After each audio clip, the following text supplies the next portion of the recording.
அஸ்ஸலாமு அலைக்கும் வரஹ்மத்துல்லாஹி வபரகாத்துஹு. வணக்கம்.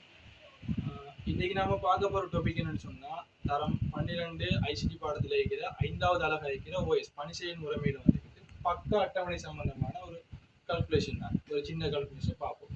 இந்த பக்க அட்டவணையில வந்துட்டு நிறைய கேள்விகள் வர அதுல இருந்து ஒரு 4 கேள்வி எடுத்து போட்டு நம்ம நேரடியாவே கேள்விக்குள்ள போவோம். என்னென்ன தந்திரிக்குன்னு சொல்லி பார்த்துட்டு போவோம். இந்த கேள்விக்கான ஒரு சார்ட் ஒன்று தந்திருக்கு. பக்க அட்டவணையை ஒரு குறிப்பிட்ட நேரத்துல ஒரு நினைவகத்துல வந்து சார்ட் ஒன்று தந்திருக்கு. தரவு தந்திருக்காங்க. பௌதீக நினைவக அளவு, பௌதீக நினைவு சொல்லப்படுறது நம்மளோட சாதாரண RAM. அதோட அளவு வந்து 32 KB. அதே போல மாய நினைவத்தின் அளவு 64 KB. இப்ப நமக்கு இங்க தெரியாம இருக்கிற ஒரு விஷயம் வந்து பக்க அளவு தெரியாது. பேஜ் சைஸிங் ஒரு விஷயம் வந்து எனக்கு தெரியாது. பேஜ் சைஸ் அளவு தெரிஞ்சாதான் கேள்வியை நோக்கி நகரலாம். நீங்க பேஜ் சைஸ்ல அளவு தரல. பேஜ் சைஸ்ல அளவை எப்படி கணிக்கிறேன்னு சொன்னா, நீங்க பக்க அட்டவணையை கொஞ்சம் பார்ப்போம். பக்க அட்டவணை என்ன தந்தீங்கன்னா, வளமையா தாரது போல பேஜ் நம்பர் தந்திருக்கு, அதை பைனரியில தந்திருக்காங்க. அதே போல ஃப்ரேம் நம்பர் தந்திருக்கு, அதை டெசிமல்ல தந்திருக்காங்க. அடுத்தது உண்டு இல்லைங்கிறது அந்த குறிப்பிட்ட நேரத்துல இங்க அட்ரஸ் ஆக்டிவா இருக்கா இல்லையாங்கிறது சொல்றது. ஒன்று போட்டா ஆக்டிவ், 0 வந்தா ஆக்டிவ் இல்லைன்னு இருக்கும். இப்ப இங்க பைனரில தந்திருக்கிற பெருமானத்தை வச்சு பாவட்டால பேஜ் நம்பருக்காக 4 பிட் போகுது. அது விளங்கிட்டாங்க. பேஜ் நம்பருக்காக 4 பிட் போகுது. அப்ப 4 பிட்னு சொன்னா டோட்டலா எத்தனை பேஜ் உருவாகலாம்னு சொன்னா இது நம்ம அடுக்குல போட்டு காண்டது. எப்படின்னு சொன்னா டோட்டல் 4 பிட் 2 அடுக்குல போடுறேன். பேஜ் நம்பருக்காக 4 பிட் பயன்படுத்தப்பட்டிருக்கு. எனவே 2 4 போட்டா டோட்டல் 16 பேஜஸ் உருவாகும். இது கிளியர் தானே? 16 பேஜஸ் உருவாகும்னு சொன்னா இந்த 16 பேஜஸ் அளவு தான் இந்த மாநில 64 KB. இந்த 16 பக்கம் இருக்கும். இங்க குறிப்பிட்ட பக்கம் ஒரு 8 பக்கம் அளவுல தந்திருக்காங்க. குறிப்பிட்ட பக்கத்து மேல தந்திருக்கேன். சில பக்கம் தரல. அப்ப இந்த 64 KB எதுக்கு சமன்னு சொன்னா இந்த 16 பேஜஸுக்கு சமம். இந்த 16 பேஜஸுக்கு சமன். அப்ப இது ஒரு பக்கம் நமக்கு தெரியும். ஒரு பக்கத்தினாலதான் நமக்கு தெரியும். இப்ப அந்த 64 KB 16ஆல பிரிபட்டா ஒரு பக்கத்துக்கு எவ்வளவு பயன்படுத்தப்பட்டு வரும். 64 14 பிரிச்சா 4. அப்ப இந்த 4 KB தான் ஒரு பக்கத்துடைய அளவு. இந்த ஒரு பக்கத்துக்குரிய அளவு. இப்ப பக்க அளவு கண்டாச்சு. இந்த பக்க அளவு வச்சு சில விஷயங்களை பார்த்துட்டு போவோம். முதலாவது கேள்வி பாப்போம் என்னன்னு சொல்லி. முதலாவது கேள்வி வந்துட்டு சட்டக எண்ணுக்குரிய பிட் எவ்வளவு வேண்டி. இப்ப சட்டக எண்ணுக்குரிய பிட் எவ்வளவுன்னு சொன்னா இந்த பக்க அளவு எதை தரும் சொன்னா இந்த பக்க அளவு நேரடியா ஆஃப்செட்டுக்கு, அதாவது ஒதுக்கி வைக்கப்பட்ட பிட்டுக்கு எவ்வளவு பிட் பயன்படுத்தப்படும் சொல்லும். ஒதுக்கி வைத்த பிட்னு சொல்லப்படுறது ஒரு பௌதிக நினைவகம் பிடிக்குன்னு சொன்னா அல்லது மாய நினைவகம் பிடிக்குன்னு சொன்னா அப்படி சொல்லும். இந்த மாய நினைவகத்துல வந்துக்கிட்டு முன்னுக்கு வாரது பேஜ் நம்பர், அந்த மாய நினைவக முகவரி. இப்படி முகவரி ஒரு ஃபுல் லென்த்ல ஒரு முகவரி வரும். அதுல முன்னுக்கு இருக்கிற பிட் வந்துட்டு பேஜ் நம்பரையும் பின்னுக்கு வாரது ஆஃப்செட்டையும் சொல்லும். ஒதுக்கி வைத்த இந்த பக்க அளவுக்குரிய அந்த பிட் இதை நாம கேபி, அதாவது பைட்டுக்கு மாத்தி எழுத வந்துட்டு வர அந்த பிட் அளவு வந்து ஆஃப்செட் அளவுக்கு வரும். ஆஃப்செட் பிட்டுக்கு வந்துடும். உதாரணத்துக்கு இந்த 4 கேபியை மாத்தினோம்னு சொன்னா 4 கேபி நம்ம மாத்தினோம்னு சொன்னா இந்த கேபி வந்துகிட்டு பிரிவட போகுது. எனவே 2 நீங்க போட்டு அடுக்குல எழுது சொல்லப்படும். 2 10 பைட்ஸ். அப்ப 2 12 பைட்ஸ்.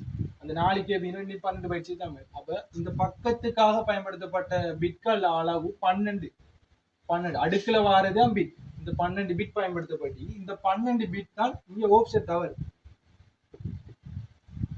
12 பிட் இங்க ஆஃப்செட் ஆகுது. அப்ப ஆஃப்செட்டுக்கு 12 பிட் பயன்படுத்தப்பட்டா பேஜ் நம்பருக்கு எத்தனை பிட் பயன்படுத்தினது தெரியும். பேஜ் நம்பர் எத்தனை பிட்னு சொன்னா இங்க மாய நினைவகத்தின் அளவு டோட்டலா 64 KB. இந்த 64 சரி 2 12 பைட்ஸ். இந்த 10 பைட்ஸ் ஏன் போட்டுன்னு சொன்னா 2 2ங்கப்பட்டது இந்த 4க்குரியது. இந்த கேபி இருக்கு தானே, ஒரு கேபி அப்படி இந்த ஒரு கேபிங்கிற பெருமானம் 1024 பைட்ஸ். 1024 பைட்ஸ் நம்ம அடுக்குல சொன்னா 2 10 பைட்ஸ். அதுக்காக தான் அடுக்குல போட்டது. 2 10 பைட்ஸ். இனி அடுக்குல போட்டாதான் பிட்டு கணிக்கலாம். 2 12 பைட்ஸ். அந்த 12 பிட்ஸ் இங்க வந்துருக்கு. இப்ப பேஜ் நம்பருக்குரிய பிட் தேவைன்னு சொன்னா டோட்டலா வந்துட்டு மாய நினைவுல 64 KB. அந்த 64 KBயும் இதே மாதிரி மாத்துரு. பிட்ஸ்ல எவ்வளவு வரப்போகுது, பைட்ஸ்ல எவ்வளவு வரப்போகுது சொல்லி 64ங்கிற பெருமானத்தை எப்படி மாத்தணும் சொன்னா 2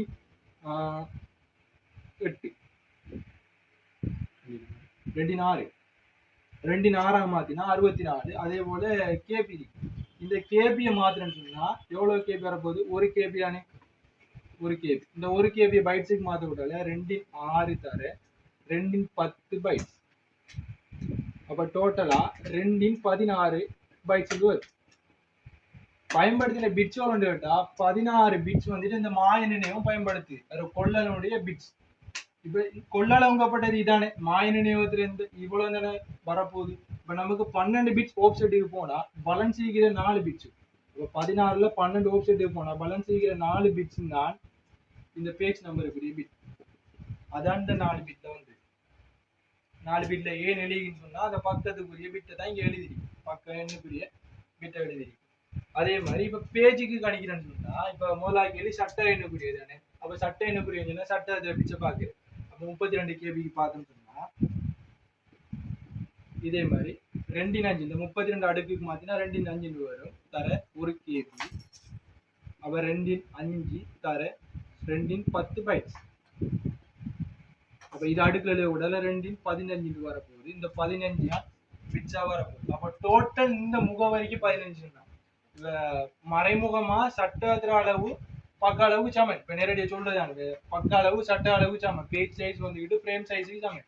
அப்ப இந்த ஃப்ரேமுக்கும் அதே தான் இருக்க போகும்னு சொல்லி அதே முறையில கணிக்கிறது. இப்போ ஆப்செட் மாற மாட்டா, பேஜுக்கும் சரி ஃப்ரேமுக்கும் சரி ஆப்செட் மாற மாட்டா. அப்போ ஆப்செட் பிட் வந்துக்கிட்டு 2 நினைவத்துக்கு சமன். அப்படிங்கிறதால டோட்டல் பௌதிக நினைவு 2 15. அதுல இருந்து எதை கணிக்கிறோம்னு சொன்னா இந்த பிட்டை கணிக்கிறேன். ஆப்செட் 2 சமன் தானே. 2 12 கழிச்சா பேலன்ஸ் வர இந்த 3 பிட்ஸ் தான் ஃப்ரேமுக்குரிய பிட். ஃப்ரேமுக்குரிய பிட் 3 பிட். அப்ப முதலாவதுக்கு விட வந்துட்டு 3 பிட்ஸ்ங்கிறத கணிச்சாச்சு. இப்ப அடுத்த கேள்வி ரெண்டாவது கேள்வி நோக்கினா இருந்தா மொத்த பக்கங்கள் எண்ணிக்கையாது. மொத்த பக்கங்கள் எண்ணிக்கை கேட்டிருந்தா நேரடியா சொல்லலாம் 4 பிட்ல இருக்குன்னு சொன்னா இவர் அடுக்குல இருந்தா, அதாவது பக்க எண்ணுக்குரிய பிட்ஸ் அடுக்குல கொடுத்தா 2 அடுக்குல கொடுத்தா அது எத்தனை பக்கங்கிறத தரும். இங்க 8 பக்கம் தந்திருக்கு. இந்த 8 தான் இருக்கணும் இல்லை, இந்த 8 தாண்டி இருக்கு. அவ குறிப்பிட்ட அளவு மட்டும் தந்திருக்காங்க. ஆக்டிவ்ல இருந்தது ஒரு குறிப்பிட்ட ஒரு ரேஞ்ச் அளவு தந்திருக்கு. இப்ப நம்ம அடுக்குல எழுதினா 2 எத்தனை பிட் பயன்படுது? 1 2 3 4 பிட். அப்ப 2 4 டோட்டல் 16 பக்கம். அந்த நேரத்துல நம்ம கழிச்சிருக்கோம் 16 பேஜ். அந்த 16 பேஜ் 16 பக்கம் பயன்படுத்தப்படி 8 தந்திருக்கா. அப்ப ரெண்டாவது கேள்விக்கு விட மொத்த பக்கங்கள் எண்ணிக்கை எதுன்னு கேட்டா 16 பக்கம். அந்த பக்க பிட்ஸே இந்த பக்க எண்ணுக்குரிய பிட்ஸ் என்னன்னா அடுக்குல எழுது. அடுத்த கேள்வி வந்துட்டு மூணாவது கேள்வி, மாய நினைவக முகவரி 11800. ஒரு குறிப்பிட்ட டைம்ல வந்துட்டு இந்த அட்ரஸ் வந்துட்டு மாய நினைவக அட்ரஸ் வந்து 11800. இது வந்துட்டு தசமத்தில் இருக்கு, பைனர்ல இல்ல தசமத்தில் இருக்கு. அப்ப தசமத்துல இந்த அட்ரஸ் வந்து பைனர்ல 1 1 0 0 அப்படி எழுதப்பட்ட பெருமானத்தை தசமத்துக்கு மாத்திருக்காங்க. மாத்தினதான் 11800. அது மாய நினைவகத்துக்குரிய முகவரியா. அது பௌதீக நினைவகத்துக்கு பிரவேசிக்க வேண்டியது. அப்ப மாய நினைவகத்துல இருக்கிற ஒரு அட்ரஸ் வந்துட்டு எங்க ஓபன் செய்யா பௌதீக நினைவகத்துக்கு போகுது. இப்ப பக்கத்துல இருந்து ஃப்ரேமுக்கு போகுது உண்டு. போக வேண்டி உள்ளது ஏனெனில் எந்த பௌதீக முகவரிக்கு ஒரு மாறும். அப்ப அவர் கேட்காரு, இப்படி குறிப்பிட்ட 11800 இருக்கிறது ஒரு பௌதிக முகவரிக்கு போகுது, அதாவது ஃப்ரேமுக்கு போகுது. அது எந்த ஃப்ரேம் அட்ரஸுக்கு போகும், இந்த பிசிக்கல் அட்ரஸுக்கு போகுங்கிறது தான் கேள்வி. அதை தசமத்துல தர சொல்லி கேட்டுக்க. கீழே கொஞ்சம் விரிக்கிறது அழிக்கணும். சரி, இப்ப 11800 பௌதிக நினைவகத்துக்கு பிரவேசிப்பாங்க மாய நிலையத்தில் இருக்கு. அப்ப இவரை பார்ப்போம். இந்த 11800 இந்த அட்ரஸ் 1 0 இப்படி வரப்போகுது. 1 1 0 0 இப்படி ஒரு பெருமானம் போய்க்கிருக்க போகுது. இந்த ஒரு லெந்தான அட்ரஸ்ல வந்துக்கிட்டு எப்படி இருக்குன்னு சொன்னா இந்த முன்னுக்கு வர ஒரு துண்டு, அது குறிப்பிட்ட அந்த எண்ணிக்கையிலான துண்டு வந்துக்கிட்டு பேஜ் நம்பர் அறிக்கும். பேஜுக்கு அது இப்ப பேஜ் நம்பரா முன்னுக்கு இருக்கும். அது தொடர்ந்து வாரது வந்துக்கிட்டு வெப்சைட் அறிக்க போகுது. இது எல்லாத்திர கூட்டுத்தொகை தான் இந்த 11800. அது எவ்வளவு பிட்ல இருக்குன்னு கேட்டா மாய நினைவு முகவரியானே. அப்ப மாய நினைவு முகவரிக்கு நம்ம என்ன 64 சொன்னா 2 16. இப்ப 16 பிட்ஸ்ல இப்படி 1 0 சொல்லி 16 பிட்ஸ் இருக்க போகுது. இந்த முன்னு வரந்து துண்டு இந்த பேஜ் நம்பரையும் இங்கே வர்றது ஆப்செட்டையும் குறிக்க போகுது. இப்போ அவர் கேட்கறது இது இங்க இருந்து அங்க போகுது, இங்க இந்த பேஜ்ல இருந்து அவங்கள ஃப்ரேமுக்கு போக போகுது, பிசிக்கல் சாரி வேர்ச்சுவல்ல இருந்து பிசிக்கலுக்கு போக போகுது. இது அட்ரஸ். இப்போ இந்த அட்ரஸை தசமத்துல தாங்கன்னு கேட்டிக்காரு. நம்ம கணிப்போம் முதல்ல. இப்போ ஒரு பக்கத்துல அளவு 4 கேபின்னு கணிச்சிட்டோம். அப்ப இது பைட்ஸுக்கு கொடுத்தோம்னு சொன்னா 4096. அதாவது இந்த ஒரு சின்ன பாக்ஸ் இருக்குதானே, இந்த சின்ன பாக்ஸ் இந்த பக்கம் வந்துக்கிட்டு ஒவ்வொரு பைட் அளவுடைய இந்த ஒவ்வொரு துண்டு அளவும் ஒரு பைட். அதான் அந்த 496 பைட். 4 கேபின்னு சொன்னா 496. அந்த 496 பைட் 496 ஒவ்வொரு துண்டு இருக்க போய் அந்த துண்டை தான் சொல்ற ஓப்செட் சொல்ல போறது அவரைத்தான். அந்த ஒதுக்கு வைக்கப்பட்டது சொல்றது அவரைத்தான். அந்த ஒவ்வொரு பைட் அளவுல இருக்க போகுது. இப்ப அவர் எத்தனாவதுல இருக்காருன்னு கேட்டா எத்தனாவது பக்கத்துக்கு போறது. இப்ப முதலாவது 496 வழங்கிட்டாங்க. 496 பைட். அப்ப 496 இதுக்குள்ள வந்து, அடுத்த 496 இதுக்குள்ள வந்துடும், அதுக்கடுத்த 496 இதுக்குள்ள வந்துடும். இப்ப நமக்கு தேவை என்னன்னு கேட்டா இதுக்குள்ள 496 எதுல இருந்து ஸ்டார்ட் ஆகுன்னு கேட்டா 0ல இருந்து. அப்ப 0ல இருந்து 496 வர அளவுன்னு சொன்னா எதுல முடியும்? 0ல ஸ்டார்ட் ஆகிறதால 4095ல முடியும்.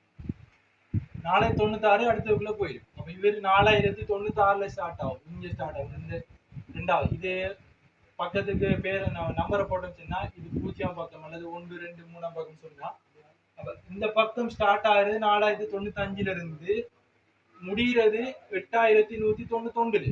ஏன் 192? இப்ப 0ல அங்க ஸ்டார்ட் ஆனதுல எப்படி போய்க்கிறீங்க?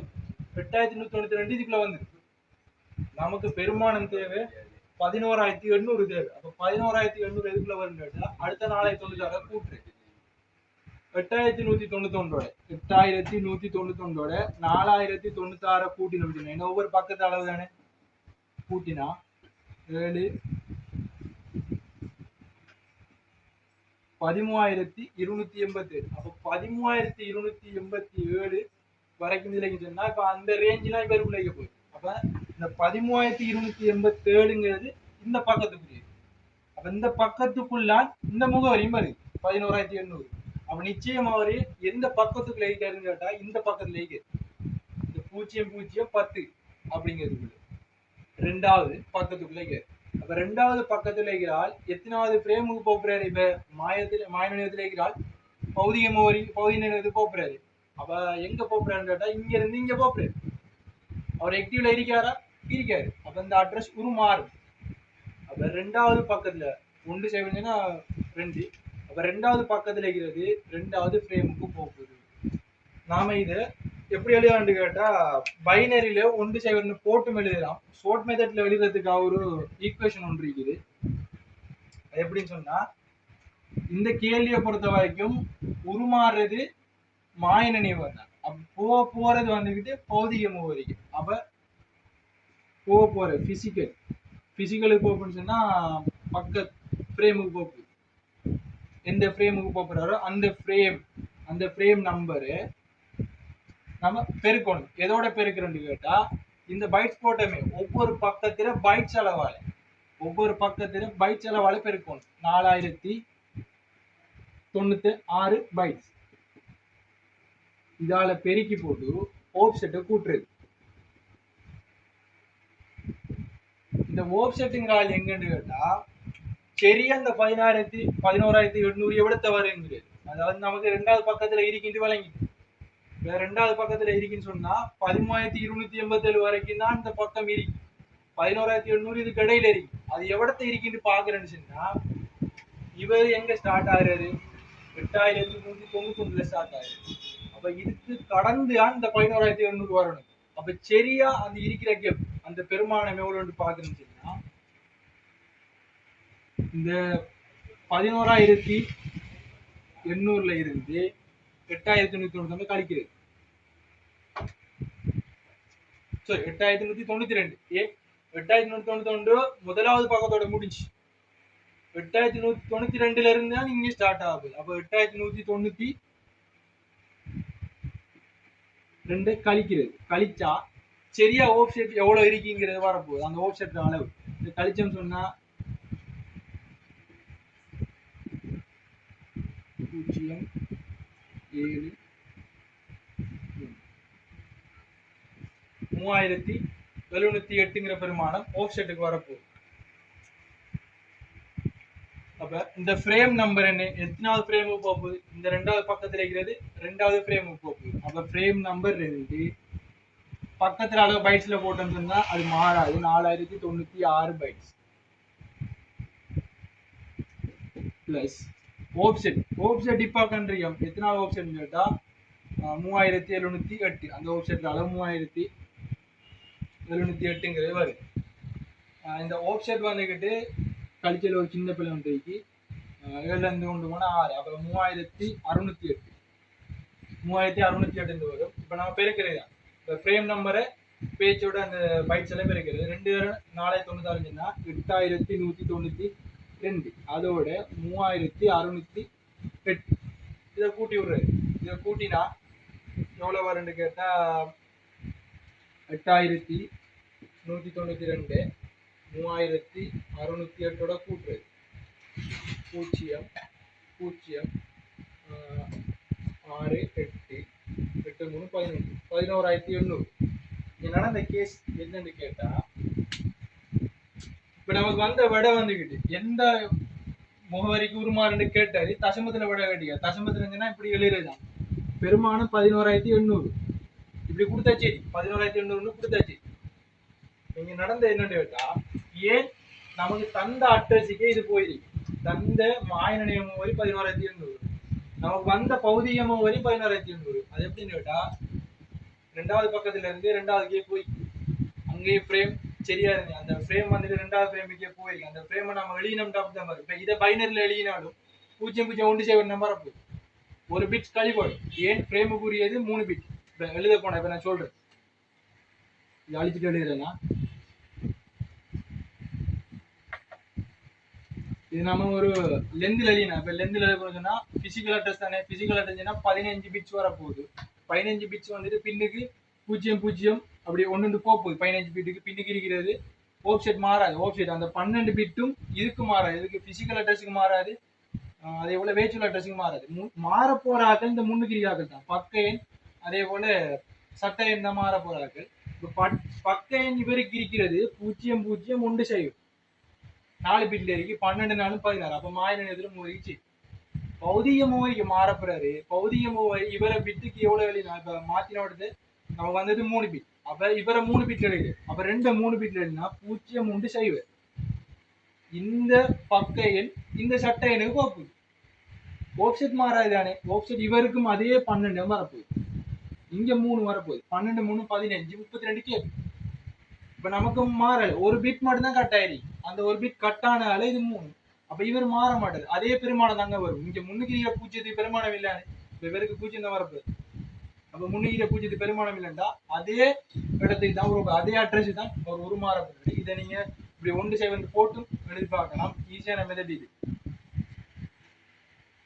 இப்ப இதுல நான் சொல்ல வந்த என்னன்னு கேட்டா இந்த 0ல இருந்து 4095ன்னா 4096 ஒவ்வொரு பைட் அளவுல இருக்கு. இந்த பைட் அளவு விளங்கி கொண்டு நீங்க அந்த பெருமானம் போடுறதுக்காக 4095 முடியுது 0 ஸ்டார்ட் ஆகி. அப்ப 4096. அப்ப அடுத்து 4096 ஸ்டார்ட் ஆகி 8092. அப்ப இதுக்குள்ள ஒரு 4 கேபி, இதுக்குள்ள ஒரு 4 கேபி. அப்ப அதுல இருந்து அந்த ஆப்செட்டை கணிக்கிறது எப்படின்னா நான் சொன்ன மாதிரி நமக்கு தேவையான பெருமானம் 11800. இப்ப தேவையான பெருமானம் 11800 அவன் இதுக்குள்ள வரப்போற. ஏன் இதுக்குள்ள வருவான்னு சொல்லி கன்ஃபார்ம் பண்ணா நம்ம கழிச்சு பார்க்கணும். இந்த 8192 இதோட இன்னொரு 4 கேபி கூட்டுற 4 கேபிக்குரிய பைட்டை கூட்டினா வரப்போகுது. அந்த ரேஞ்சோட இதோட ரேஞ்சோட கூட வரும்னுச்சுன்னா அப்ப அவர் இதுக்குள்ள இருப்பார். இப்ப அந்த அட்ரஸுக்கு சரியான ஆப்செட் நமக்கு தேவை. இதுக்குள்ள இருக்கான்னு தெரியும். இந்த ரெண்டுக்குள்ள அந்த 2 அதாவது இந்த ரெண்டாவது பக்கத்துக்குள்ள இருக்குன்னு தெரியும். ஆனா சரியா விட தெரியும். அதாவது இந்த 11800 நான் பாக்குறேன்னு சொன்னா இப்ப நிச்சயம் 8191 இவர் முடிஞ்சிருக்காரு. 192 இவர் ஸ்டார்ட் ஆகப்படுறாரு. அப்ப 4 கேபி 4096 கூட்டினா நிச்சயம் அந்த 11800 ரேஞ்சோட கூட வருது. அவர் இதுக்குள்ள கட்டாயம் இருப்பாரு. அப்ப எவ்வளவு தெரிகிறேன்னு கேட்டா இவர் ஸ்டார்ட் ஆகிற பாயிண்ட் வந்துக்கிட்டு 8192. இவர் முடிகிற இடம் வந்துக்கிட்டு 11800. அவர் அந்த அட்ரஸ் அங்க இருக்கு. அப்ப இவருக்குள்ள ஆப்செட் எவ்வளவு கேட்டா அந்த பெருமானத்துல இருந்து அவர் ஸ்டார்ட் ஆன கழிச்சும் சொன்னா அவர் சரி எவ்வளவு இருக்காருங்கிறது வந்து அதை வச்சு கணிச்சிட்டு இது போறதுதான். இதுல பெருசா ஒண்ணுமே இல்ல. விலங்கலன்னு சொன்னா ஏதாவது பிரச்சனைன்னு சொன்னா கமெண்ட் பண்ணுங்க, நான் அதுக்கு ரிப்ளை பண்றேன் உங்களுக்கு. அதே போல அடுத்த கேள்வியை நோக்கி போ. அடுத்த கேள்வி வந்துகிட்டு மொத்த பக்க அட்டவணையின் அளவு. மொத்த பக்க அட்டவணை நான் ஆல்ரெடி சொன்ன மாதிரி தான், இங்க பக்கம் இவ்வளவு தான் இல்லை, பக்கம் இதை விட கூட இருக்கி குறிப்பிட்ட அளவு மட்டும் தந்திருக்கு. அவர் கேட்டது மொத்த பக்க அட்டவணை, பேஜ் டேபிள், வேற ரெண்டு பேஜ் சைஸ் கேட்கிறவரு பேஜ் டேபிள். இந்த பக்க அட்டவணையில அளவு யாருன்னு கேட்டுக்காரு. இதுக்கு ஒரு சாம்பாடு சின்ன ஈக்குவேஷன் ஒன்று இருக்குது. அது எப்படின்னு சொன்னா, இந்த 4வதுக்கு பேஜ் டேபிள்ல சைஸ் கேட்டா அதை பிடிஇன்னு சொல்லுவோம், பேஜ் டேபிள் என்ட்ரி அப்படின்னு சொல்லுவா. இந்த பேஜ் டேபிள்ல டோட்டல் சைஸ் கேட்கக்கூடாது, நமக்கு தேவை டோட்டல் பேஜ் எவ்வளவு இருக்குன்னு தெரியும், டோட்டல் பேஜஸ். இது நம்ம ஃப்ரேம் பிட்டால் ஃப்ரேம் பிட் என்னையோ அதால மல்டிபிள் பண்ணிடணும்னு சொன்னா வந்துடும். அது ஃப்ரேம் பிட் தான் வரப்போகுது. இந்த ஃப்ரேம் பிட் நம்ம ஆல்ரெடி கணிச்சு வச்சு, அதுக்காக தான் கணிச்சு. இந்த ஃப்ரேம் பிட் எவ்வளவு வந்துச்சுன்னா 3 பிட்ஸ். சட்டை எண்ணுக்கான அந்த சட்டை எண்ணுக்கான பிட் தான் அந்த 3 பிட்ஸ். அந்த 3 பிட்ஸை இங்க போடுறது. இப்போ டோட்டல் பேஜ் எவ்வளவு பேஜ்னு கேட்டா, பக்கத்துக்கான பிட்ஸ் வந்துருக்கு 1 2 3 4. அப்ப 2 அடுக்குல போட்டோம்னு சொன்னா 16 டோட்டல் நமக்கு தந்தது. அங்க நம்ம போட வேண்டிய டோட்டல் பேஜ். இந்த அவர் கேட்டதாங்க மொத்த பக்கம் கேட்கிறார். அப்ப மொத்த பக்க அட்டவணை, அப்ப மொத்த பக்க அட்டவணை டோட்டல் பேஜ் தான் தேவை நமக்கு. டோட்டல் பேஜ் வந்துட்டு 16, ஃப்ரேம் பிட் வந்துட்டு 3 பிட்ஸ். இதை பெருக்கணும் சொன்னா 16 தர 3 சொன்னா 48. இது என்ன அளவுல போறோம்னு கேட்டா, நமக்கு இங்க இருக்கிற ஒரே ஒரு அழகு பிட்ஸ் தானே, பிட்ஸ்லயே கொடுக்கலாம். 48 பிட்ஸ் தான் வந்துட்டு இந்த பக்க அட்டவணையுடைய அழகு. இப்ப மொத்த பக்கம் கேட்கல. இந்த உதாரணத்துக்கு சொன்னா கேள்வி எப்படி மென்ஷன் பண்ணலாம், குறிப்பிட்ட பக்க அட்டவணையில் 7 பக்கம் மட்டும் அல்லது 6 பக்கம் மட்டும் பயன்படுத்தப்பட்டதுன்னு சொன்னா அந்த பக்க அட்டவணை அளவு யாருன்னு கேட்டா, இந்த பக்கம் டோட்டல் பேஜிங்கிறோடது பெருமானத்தை மாதிரி செய்யுது. நம்ம மொத்தம் 16 போட்டிருக்கோம். இப்போ 7 பயன்படுத்தணும்னா 7 போட்டு ஃப்ரேம் பிட்டால பெருக்கினா வார விட நம்ம வந்துக்கிட்டு அந்த பக்க அட்டவணையில அளவு அறிக்க போகும். இந்த கேள்வியில உள்ள விஷயங்கள் இவ்வளவுதான். இதை தாண்டி பெரிய விஷயம் ஒன்றும் இல்லை. இந்த விஷயம் நான் நோட்ஸ் பகுதி கொஞ்சம் போறேன், நோட்ஸ் பகுதியில கொஞ்சம் ஷோர்ட்டா சொல்லிட்டு போறேன். இந்த பூஜ்ஜியம் எல்லாம் ஏன் போட்டிருக்கு, இந்த ஒன்று ஆக்டிவ் இந்த பூஜ்ஜியம் எல்லாம் போட்டிருக்கு. இப்ப இங்கேயும் பூஜ்ஜியம் போட்டிருக்கு. இங்க ஒரு பக்கத்துல இருக்கு, இங்க ஒரு பக்கம், இங்க ஃப்ரேம் இல்லை, இங்க ஒன்று இல்லை. அதாவது இங்க தரவு இல்லை, இங்க டேட்டா இல்லை, இங்கேயும் டேட்டா இல்லை. அப்படியே சந்தர்ப்பங்கள் உங்களுக்கு கேள்வி வரும். ஒரு தரவு ஒன்று முறை வெளிப்படுத்துறதுக்காக இருந்துச்சு, ஆனா முறை வெளிப்படுத்தப்படலை, அப்படி அனுப்புறதுக்காக இருந்துச்சு, அதாவது மாயத்துல இருந்து இங்க அனுப்புறதுக்காக இருந்துச்சு, ஆனா அனுப்பப்படல் இந்த மாதிரி கேள்வி வரும். அது ஏன் அனுப்பப்படலன்னு சொன்னா, அந்த குறிப்பிட்ட நேரத்துல அந்த தரவு மிஸ் ஆகிருக்கலாம், அப்படி இல்லாட்டி எரேஸ் ஆகிருக்கலாம். அப்படி இல்லைன்னு சொன்னா இன்னொன்று நடந்திருக்கு. இவர் முறை வெளிப்படுத்தப்படும் தானே, இவர் எக்யூலைகர் இந்த கடைசியில் இருக்கிறார், அதாவது 0 1 1 இந்த பக்கத்தில் இருக்கிறது 5வது ஃப்ரேமுக்கு போகுது, 5ஆம் நம்பர் ஃப்ரேமுக்கு போகுது. ஆனா இவர் எக்யூல இருக்காரு, ஆனா போய் சேரல. எங்க இந்த 5ஆம் ஃப்ரேமுக்கு போய் சேரலன்னு சொன்னா என்ன அர்த்தம் சொன்னா, இவரை தரவு இன்னொரு ஆளு கொடுத்திருக்கலாம். அப்படி ஆன்சர் இருந்தாலும் சரி, இவரை தரவு இன்னொரு ஆளு போய்க்கலாம். அட்ரஸ் நீ இவரை ஆக்டிவ் இவரை வந்துட்டு ப்ரொசீட் பண்ணாம இன்னொரு ஆளுக்கு கொடுத்துக்கலாம். ஆக்டிவ் இல்லாத ஆளுக்கோ வேற யாருக்கோ கொடுத்து அவரை ப்ரொசீட் பண்ணி அவரை அனுப்பி வச்சுக்கலாம். அப்படியான இருக்கு. இதை தாண்டி இந்த பணி செயல்முறைமையின் உள்ள வந்துக்கிட்டு இசைக்கு வர கேள்வி, ஸ்ட்ரக்சருக்கு வர கேள்வி சொன்னா முக்கியமான விஷயமா பிசிபி இருக்கு. அதே போல சந்தர்ப்பாளி கண்டக்ட் சுவிட்சிங். இப்போ வந்துட்டு இப்போ ரீசெண்டா வந்ததுல வந்து நோட்ஸ் பகுதியை கொஞ்சம் தழுவி இருக்கு. இந்த கேள்வி கொஞ்சம் நின்றுது. 2019 21 அதுக்கு பிறகு வந்து கேள்வி பெருசா வந்த மாதிரி இல்லை, திரும்ப வரலாம். இப்போ நோட்ஸ் பகுதி இப்போ சந்தர்ப்பாளி பிசிபி பேஸ் பண்ணி கேள்வியை வந்த மாதிரி கிடக்கு. அந்த நோட்ஸ் பகுதிக்குரிய கேள்விகளையும் அடுத்தடுத்த வீடியோகளில் பார்ப்போம்.